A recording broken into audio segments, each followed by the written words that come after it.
You ask Tiger to solve. This deals with linear equations with one unknown. The final result is x equals -40/3. Let's solve it step by step. Isolate the x. Multiply both sides by inverse fraction 8/-3.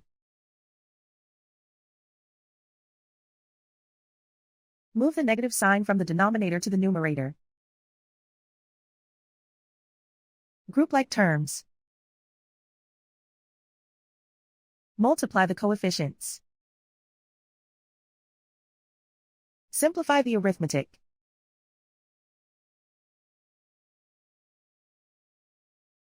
Move the negative sign from the denominator to the numerator. Multiply the fractions. Simplify the arithmetic. And so the final result is x equals -40/3.